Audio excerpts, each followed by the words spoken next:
Finalmente chegamos em abril. E por que eu gosto desse mês? Porque tem muito anúncio de dividendo para rolar nos próximos 30 dias. Vamos conversar sobre as principais empresas para você colocar no seu radar pessoal e também fazer um pouquinho ali, uma pequena abordagem em relação às empresas que estão sendo mais investidas no AGF+, uma plataforma que eu uso bastante e praticamente todos os dias. E por final, é claro, vou falar a minha estratégia, qual que vai ser o meu radar para este mês. Me acompanhe até o final, que com certeza vai valer a pena para você.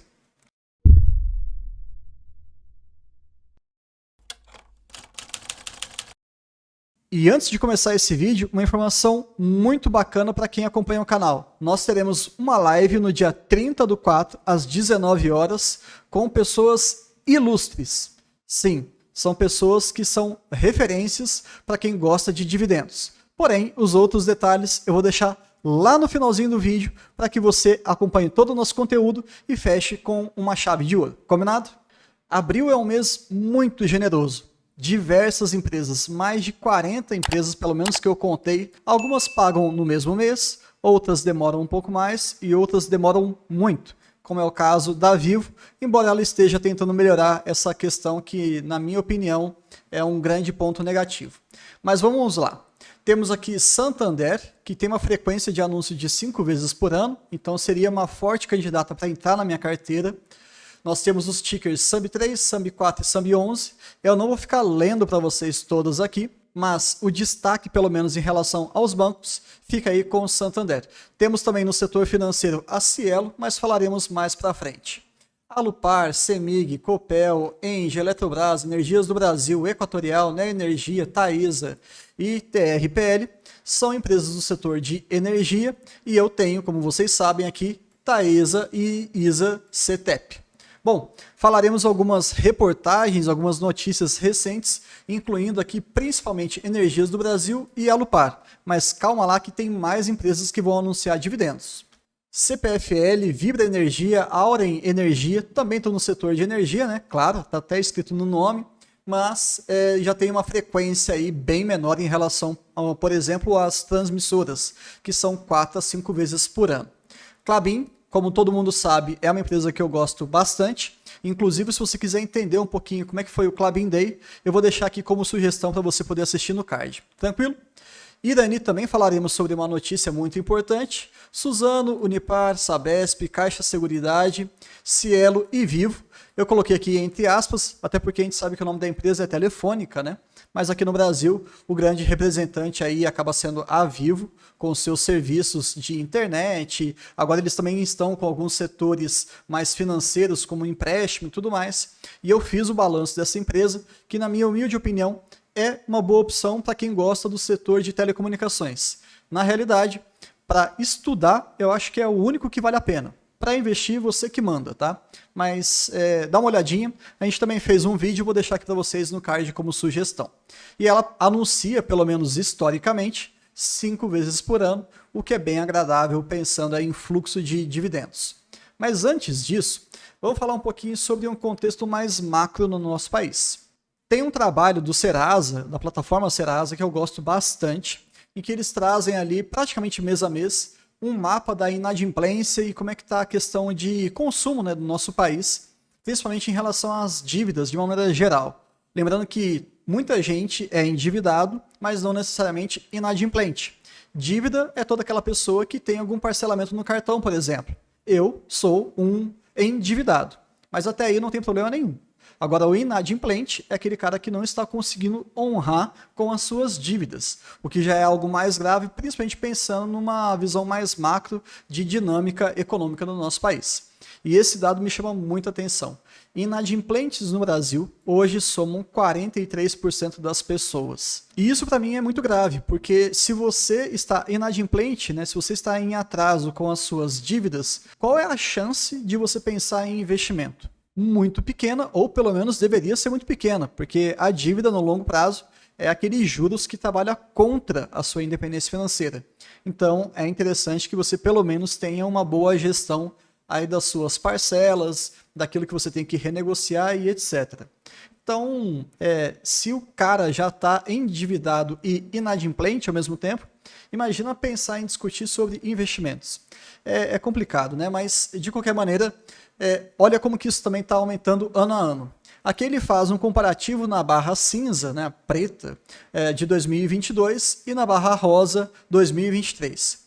É claro que nós temos poucos dados, mas se a gente for comparar mês a mês, todos os 2 meses, janeiro e fevereiro, nós tivemos um aumento dos inadimplentes. Isso é um sinal macroeconômico muito ruim, pensando em empresas, pensando em circulação do dinheiro e com certeza acaba impactando as nossas empresas, as quais nós somos sócios. Então fiquem atentos a isso, principalmente quem gosta ali do setor de comercialização e distribuição de energia, por exemplo, ou as pessoas que gostam de mexer em bancos, como é o meu caso, pensando ali numa carteira de crédito, o inadimplente está aumentando, então possivelmente nós teremos aí uma inadimplência que vai refletir também, provavelmente, né, na questão de carteira de crédito, né? Então ficar atento que isso aqui está piorando.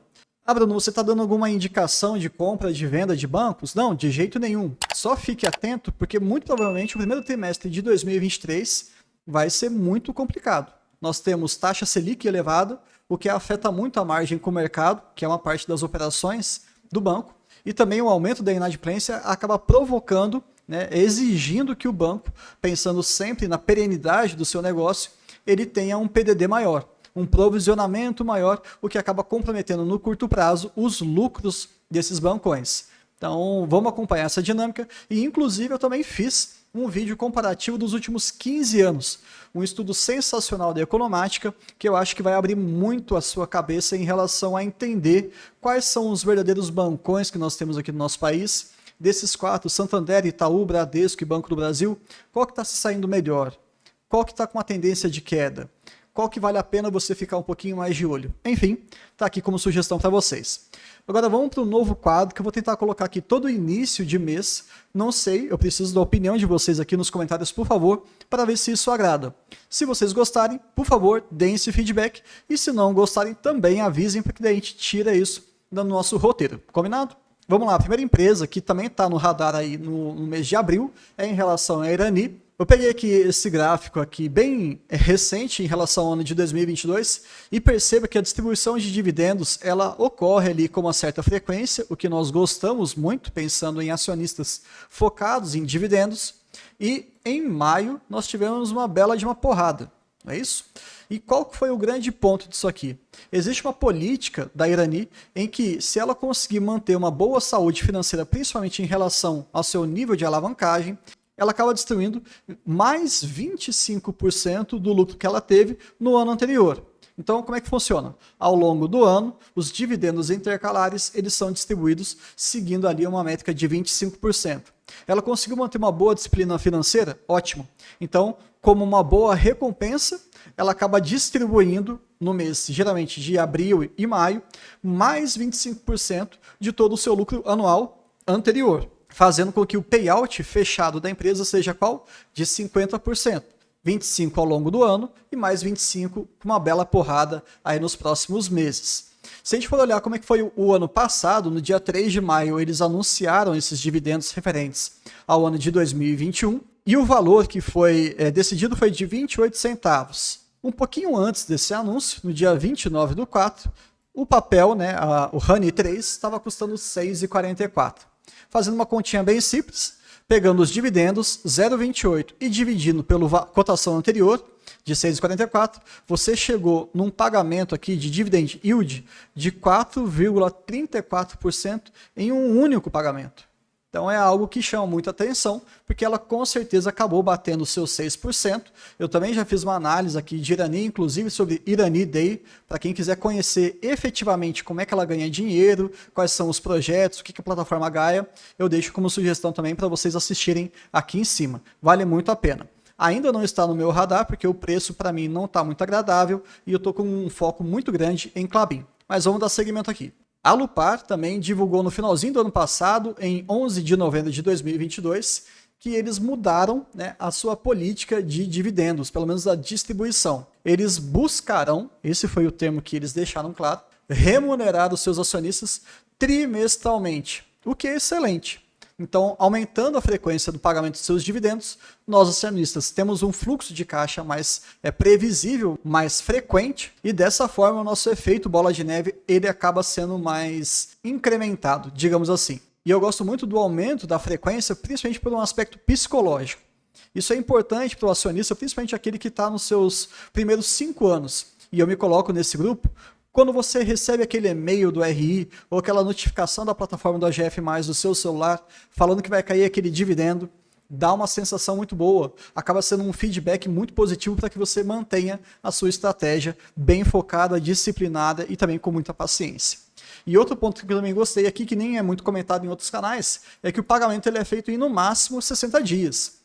Então você tem o anúncio e em no máximo 2 meses você vai ter esse dinheiro na sua conta. Tem empresas, como por exemplo a Vivo que eu citei agora há pouco, em que ela deixa uma margem muito grande de vários e vários meses para você poder receber seu dividendo. E se a gente parar para pensar, vamos supor que a empresa ela pague no ano seguinte.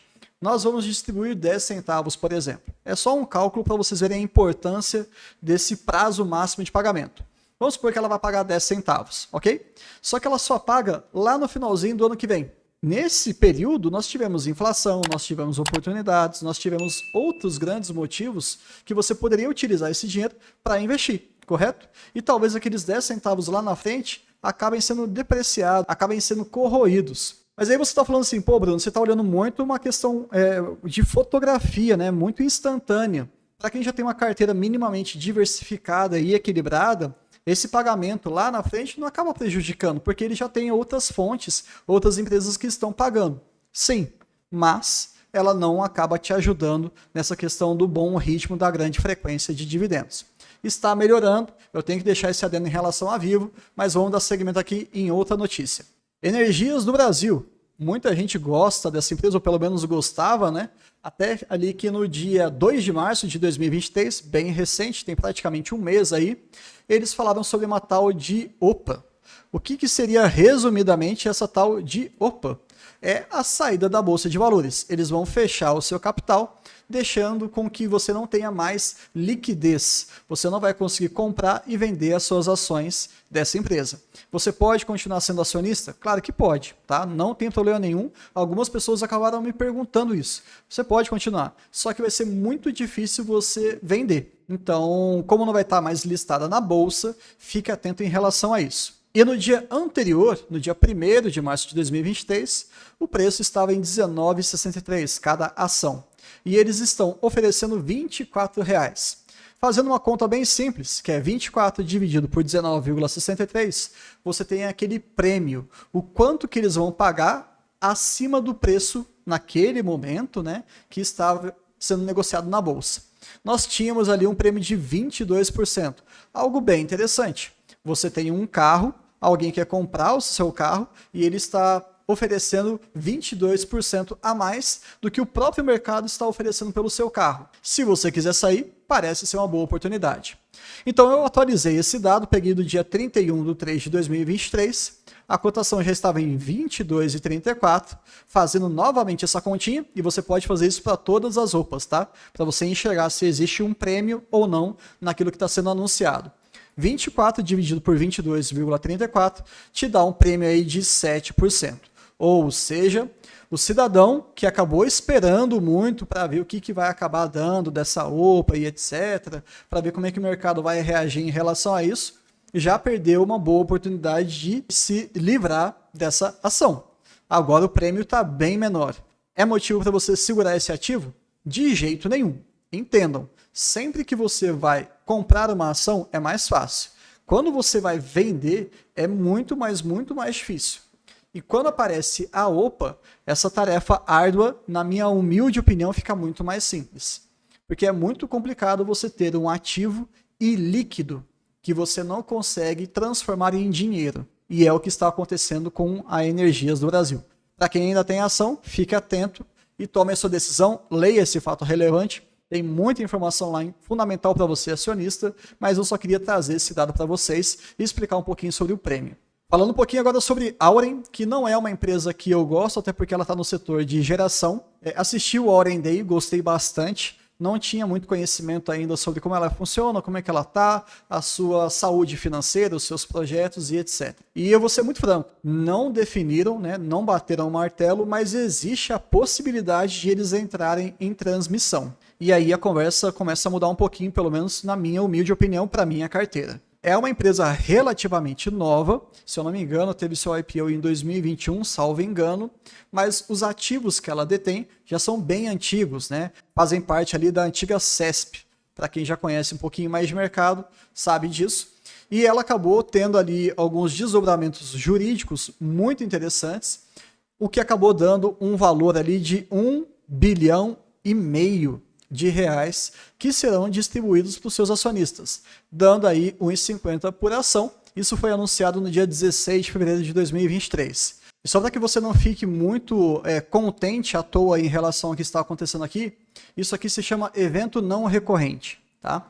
Existe toda uma questão envolvendo aí a União, o nosso país, com a Auren, algumas questões jurídicas em relação à usina hidrelétrica de Três Irmãos, e eles foram beneficiados com uma indenização muito robusta durante muito tempo. O que a Auren fez então? Para entrar numa negociação e receber esse dinheiro antecipado, ele está passando esse direito ao longo de vários anos para outras pessoas interessadas em troca de receber todo esse montante no presente.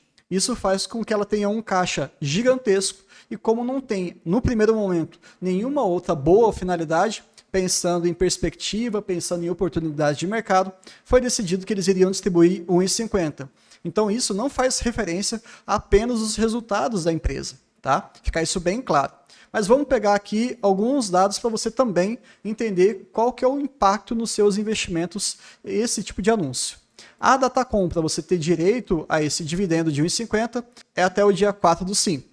O pagamento vai acontecer 10 dias depois, praticamente ali no dia 15, e o valor vai ser 1,50. Ok.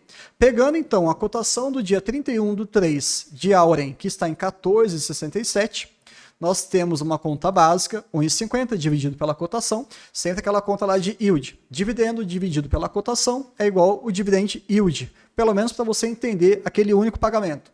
Nós chegamos ali em 10% em apenas um pagamento. Algo que deixa a gente muito contente. Mas será que a empresa vai continuar pagando esses dividendos? Como é que vai funcionar? Como é que ela está em relação aos seus números? Se vocês quiserem um vídeo sobre a Auren, que está começando a entrar no meu radar pessoal, eu posso deixar aqui um vídeo resumo em relação aos meus estudos. Mas eu vou precisar aí do comentário de vocês e também, por que não, que vocês compartilhem, se inscrevam aqui no nosso canal e também deixem um like. Pode ser?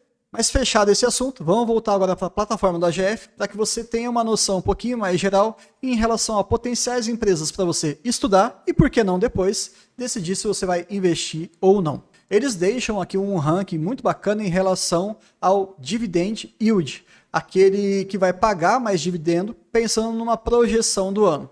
E antes de eu continuar esse ponto aqui, eu quero fazer uma conversa muito franca com todos vocês, que tem muita gente que está confundindo. Por favor, a nossa ideia é sempre tirar o máximo de dúvidas. Eu vou fazer uma analogia aqui com vocês e aí depois a gente leva para as ações. Vamos supor que você queira comprar uma televisão, que atualmente é o meu caso. O que você vai procurar na internet? As melhores ou as maiores TVs para você comprar? Olha como é diferente isso. Eu quero uma televisão e eu quero procurar a melhor televisão. Então você consegue fazer uma pesquisa buscando alguns rankings. E é claro que nesses rankings eles vão trazer uma série de informações e justificativas para considerar as top 3, as top 5, as top 10. Concorda? Agora, se eu colocar na pesquisa ali as maiores televisões, significa que são as melhores televisões? Não. Então parem de confundir isso quando você for enxergar ou for ler algum tipo de ranking. Qual que é o critério para aquele ranking? Saibam disso. Na plataforma do AGF, eles trabalham com os maiores dividendos médios, pensando no histórico, ou do projetivo, para o ano vigente. Maiores não significa que são as melhores empresas para você investir. Isso aí vai depender do quê? Do seu estudo. Ah, Bruno, eu não tenho interesse em estudar. Então, sinceramente, não invista. Tá? Aqui a gente está falando de um negócio muito sério, que é dinheiro, é tempo trabalhado. Ou você trabalhou, ou algum parente seu trabalhou para você ter esse dinheiro na mão. Outro caminho é difícil a gente entender. E a partir dessa consideração, eu vou voltar agora para a plataforma para que vocês enxerguem que nós estamos falando dos maiores potenciais dividendos para este ano. E que para mim, eu vou ser muito franco, não são as melhores ações. Lá no finalzinho do vídeo, eu vou falar quais são as empresas que eu estou investindo, que eu estou colocando pelo menos no meu radar. Por respeito às pessoas que pagam a plataforma, eu não vou colocar aqui que está no ranking número 1 e a número 2. Se você quiser testar a plataforma de graça, eu vou deixar um link aqui embaixo para você clicar. E caso você queira fechar a assinatura anual, clicando nesse link você tem um desconto de 20%. Mas vamos dar segmento aqui. A terceira desse ranking é o Banco do Brasil, que está aí com um dividend yield projetado de 12,7%.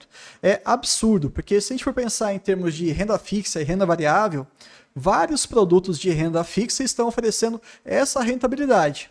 No entanto, são produtos financeiros completamente diferentes. Investindo em Banco do Brasil, você tem aí uma certa recorrência de dividendos. Na renda fixa, acaba sendo um empréstimo, né? Toda uma lógica diferente, com vários impostos incidindo, algumas questões também de liquidez e por aí vai. Na minha humilde opinião, Banco do Brasil nesse preço está necessariamente no meu radar para eu continuar estudando. É uma excelente empresa com um excelente dividend yield projetivo. Tem a CPFL, que é da parte de energia, e a boa e velha Taesin aqui, que tem o seu mapa de dividendo inteligente aceso, porque nós temos em abril anúncio de dividendos. Eu estou comprando, quem acompanha no canal sabe quais foram as minhas movimentações nos últimos meses, e eu gosto muito do setor de transmissão de energia. E aqui sim, eles fazem a diferenciação do ranking em relação ao tipo de ação. Unit, ON, PN, ordinária, preferencial e todas as outras que possam existir, a PNA, PNB, dependendo da empresa que você tem interesse em estudar. Deixa tudo automatizado, eu acho que é uma excelente mão na roda. Agora vamos olhar o que a comunidade do AGF está comprando mais nos últimos 30 dias. E essa informação também é muito bacana para pelo menos você direcionar melhor os seus estudos. Pegando aqui as mais investidas dos últimos 30 dias, também em respeito à plataforma do AGF, e também para que você fique um pouco curioso, aqui no dia 2 de abril, às 19h21, eu fui atualizar esse ranking e nós tivemos aqui que 45,81% dos investidores do AGF, ou que pelo menos pagam a plataforma do AGF, estão investidos em Banco do Brasil. É uma posição bem relevante. Se você pensar, praticamente metade das pessoas estão investindo em Banco do Brasil. Agora, qual será a empresa que está com mais de 60%? Vamos dar segmento aqui. Nós temos a Itaúsa, a Transmissão Paulista, a AS Brasil, que particularmente eu tenho ali algumas ressalvas em relação à empresa, mas eu também fiz um balanço trimestral sobre ela. Vou deixar aqui como link para vocês, para que vocês possam assistir. Sanepar, Copel, Santander, um bancão que apanhou demais no último balanço, né, que nós tivemos por conta das americanas. Vivo, Banrisul, que eu particularmente não gosto, e Petrobras, que eu tenho dificuldade de entender como é que ela funciona e como é que ela vai continuar funcionando em relação a dividendos.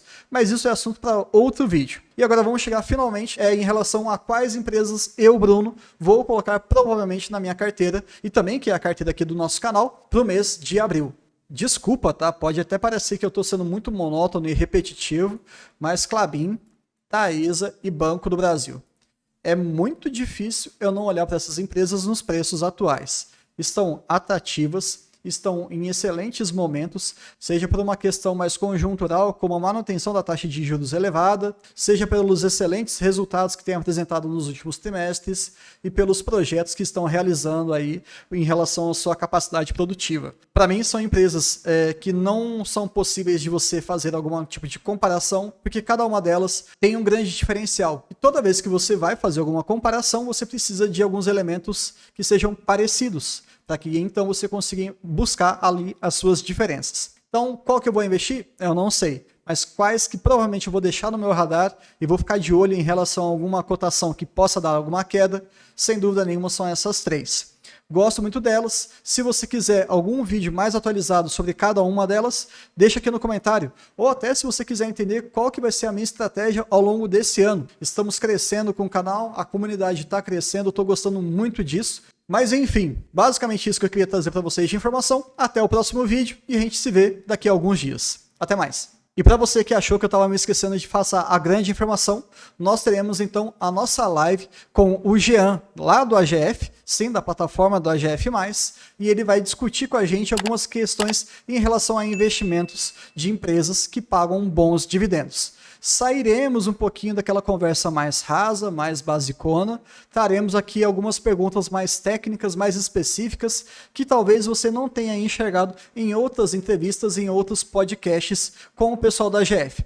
E se tudo der certo, nós teremos não apenas o Jean, mas outra pessoa do AGF, que eu vou deixar ainda em suspense por enquanto, porque não foi confirmado até o momento que eu estou gravando esse vídeo. E se você quiser ajudar a gente na construção da pauta dessa live, pode deixar aqui nos comentários alguma pergunta que você queira fazer para algum dos cabeças lá do AGF. Combinado? Então, agora sim, finalizando, até o próximo vídeo.